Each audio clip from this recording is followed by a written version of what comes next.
Desde la Azotea, un podcast de José Ruiz para Goli Neuromarketing. Bienvenidos a un episodio más desde la Azotea. Los que lo estéis escuchando, pues los estaréis, no notaréis diferencia, pero los que estéis viendo el vídeo veréis que hoy de nuevo hacemos un podcast presencial y en una azotea, en la terraza de la Periclub, que no deja de ser la azotea de la casa donde estamos.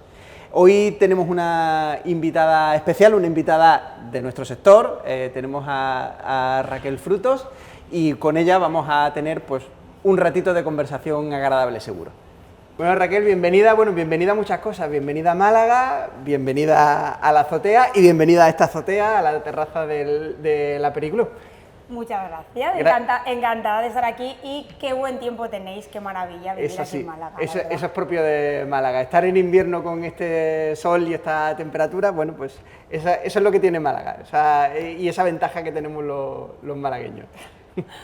Oye, cuéntame, ¿cómo termina una persona que ha estudiado turismo, trabajando en este sector y hablando de neuromarketing, aunque yo quizás no sea el más propio para hacerte esa pregunta, pero bueno. Vicisitudes de la vida. Mira, yo la verdad que yo en teoría iba para controladora aérea, entonces estudié turismo con la idea de luego hacer las oposiciones, pero luego en el camino pasaron cosas y la verdad es que tengo que decir que después de trabajar en muchos departamentos de marketing, ventas, descubrí la neurociencia.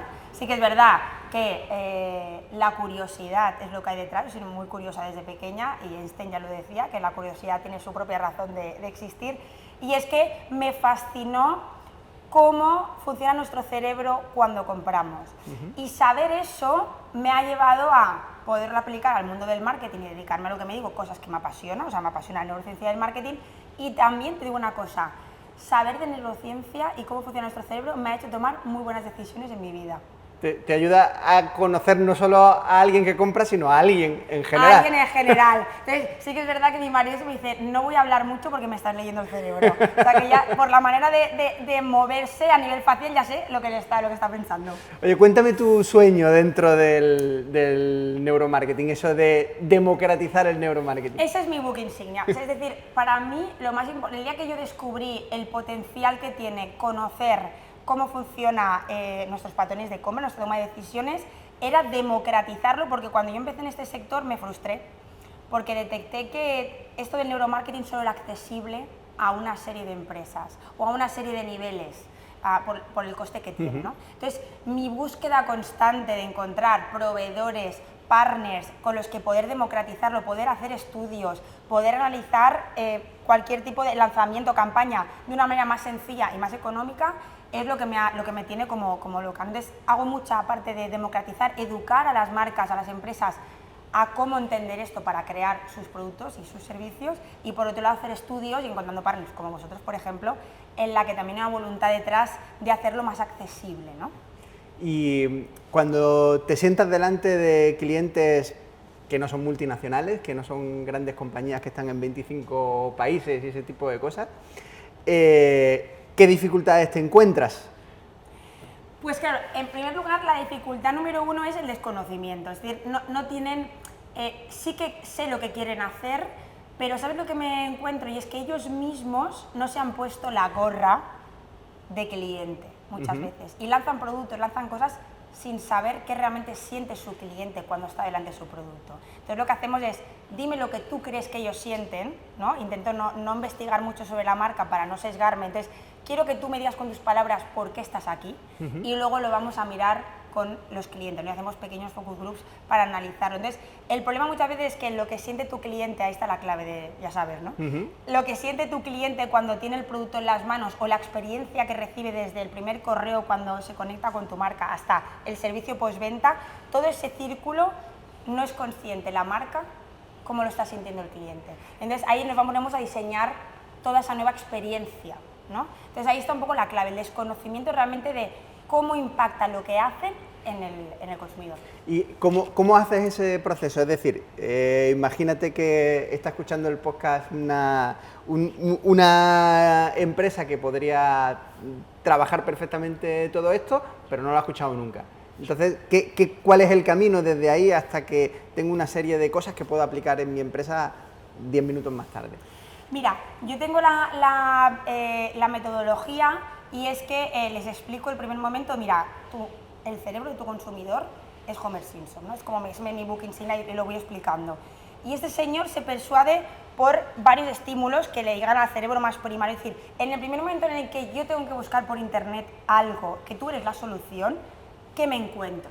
Entonces aparece tu web, aparece o en el supermercado, aparece tu producto, y esto lo que hace el cerebro es le explico qué procesos mentales utiliza esa persona para compararte con otros, para decidir si lo compro o no. Entonces le explico desde por qué tu logo puede funcionar o no puede funcionar, por qué tu comunicación de marca no es la adecuada, por qué tus colores, por qué tus fotos, por qué tus textos, y luego ya hablamos de experiencia. Es decir, le intento trasladar cómo se percibe de una manera sencilla para que tomen decisiones al día siguiente, ¿no? Y pongo muchos ejemplos de casos de campañas, de otros trabajos con los que, otros proyectos que hemos trabajado, para que entiendan de que al final la clave está en intentar implantar cosas sin mucha inversión, pero con gran impacto, lo que se llama growth hacking, ¿no? Es como, ¿qué puedo hacer yo? Porque claro, la pequeña empresa no tiene los recursos de hacer una campaña a nivel España.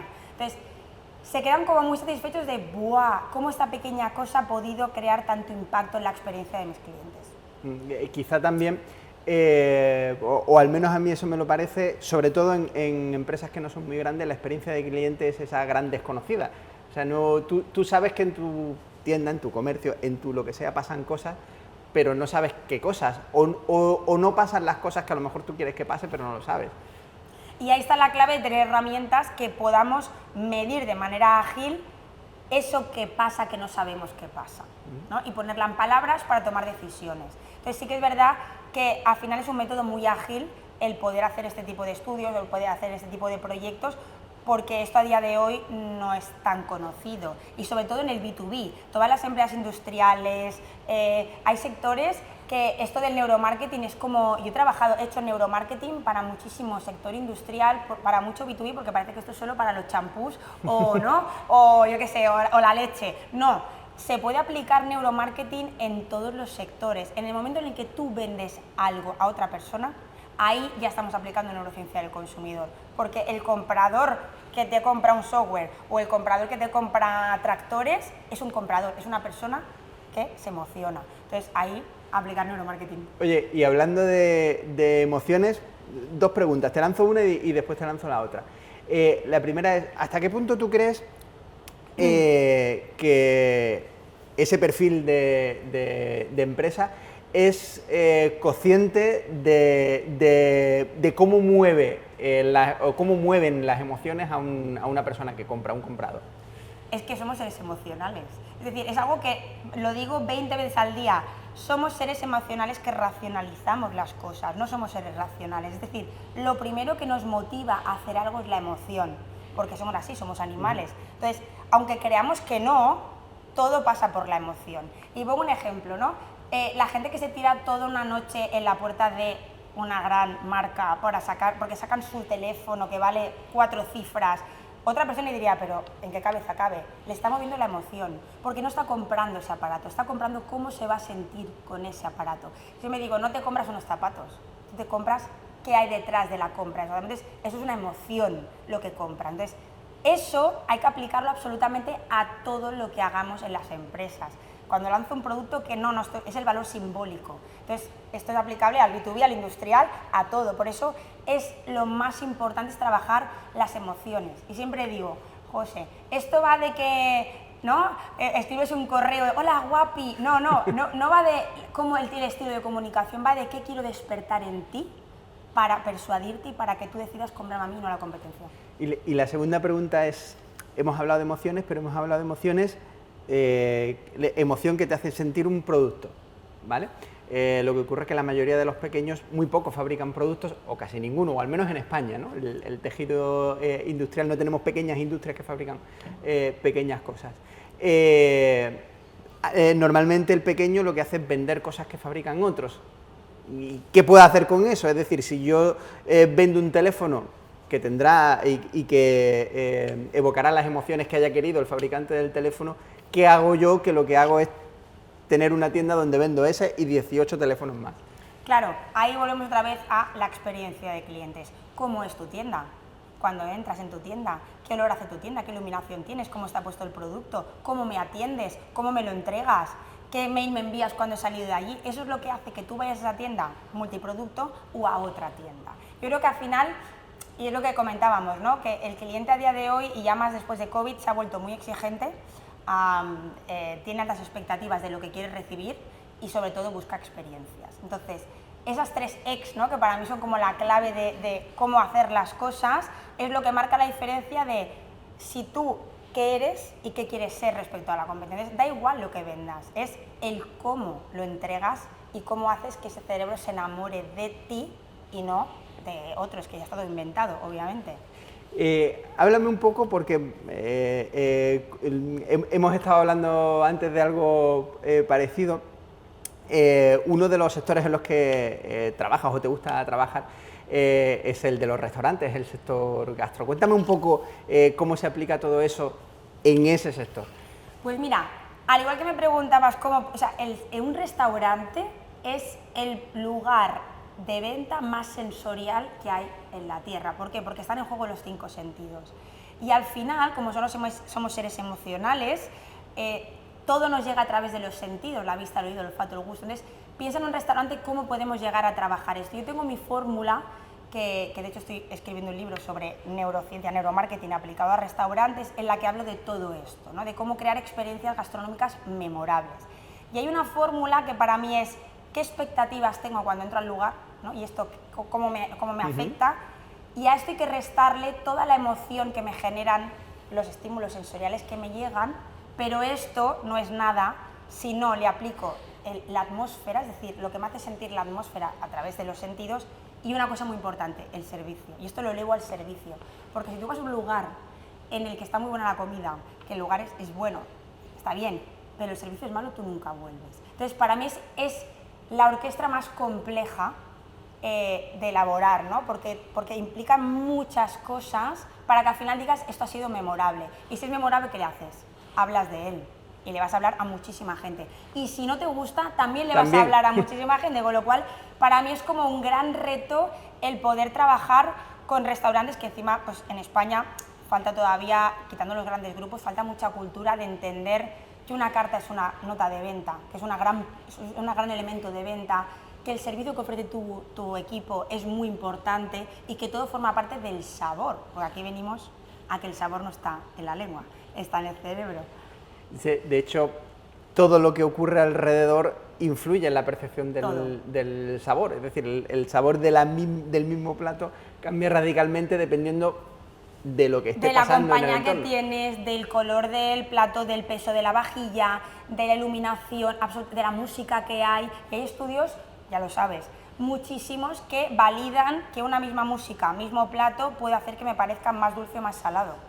E incluso que tengas un mejor o un peor recuerdo de lo que has vivido allí. Está claro. ¿Vale? Sí, sí. Y de hecho, si no tienes un buen recuerdo del sitio, probablemente ni vuelvas ni lo recomiendes, que es lo que estábamos hablando hace unos minutos. Está claro, es decir, y además, como es muy sensorial, de hecho ya sabes que de los sentidos, pues el rey es el olfato, está claro. Todo lo que podamos apelar a la memorabilidad del propio sentido del olfato es lo que al final va a decir, guau, ¿no? Tú hueles algo y esto te recuerda a el potaje de tu abuela, a la tortilla de... Es así, somos seres, es la maravilla del ser humano, entender que somos seres emocionales y que podemos jugar con esos elementos para hacernos sentir. ¿Y hasta qué punto crees tú que nos preocupamos o se preocupa el sector por ese tipo de cosas más allá de unas recetas, una serie de platos o una serie de... Ahí está el gran reto, ¿no? El mío, democratizar cómo la neurociencia nos puede ayudar a tener clientes más enamorados de nuestro restaurante.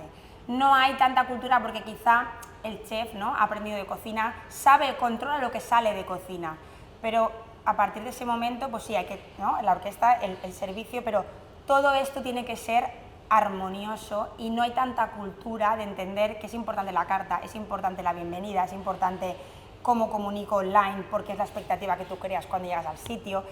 Todo es importante. Entonces, sí que es verdad que en el sector de restauración falta todavía mucha conciencia de todos los elementos que juegan a nuestro favor en un restaurante. Yo creo que hay sectores, y estoy de acuerdo contigo, le pasa el de la restauración, en el que, pues, por el perfil profesional, sobre todo de las personas que están al frente o que lo fundan, no son conscientes de que están en un espacio de venta. Le pasa, por ejemplo, también a las farmacias.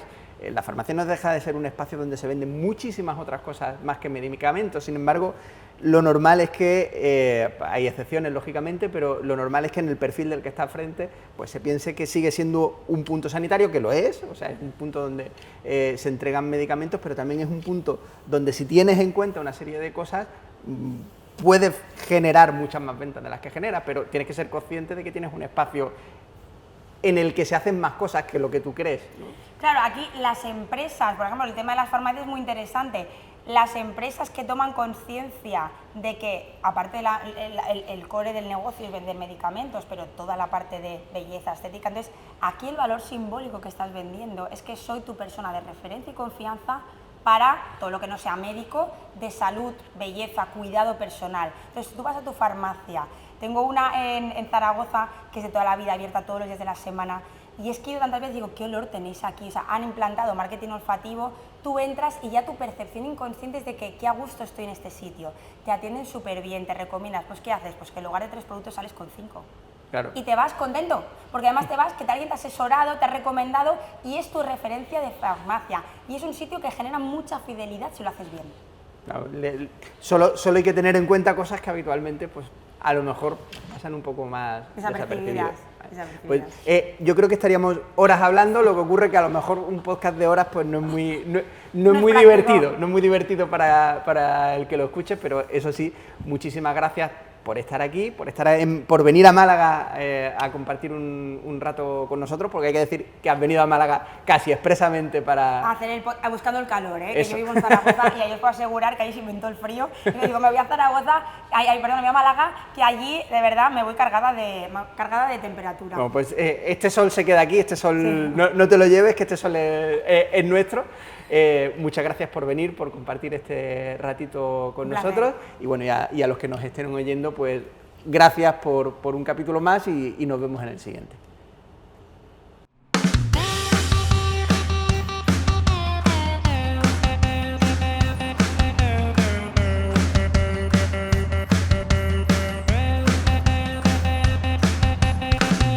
Desde la azotea, un podcast de José Ruiz para Goli Neuromarketing.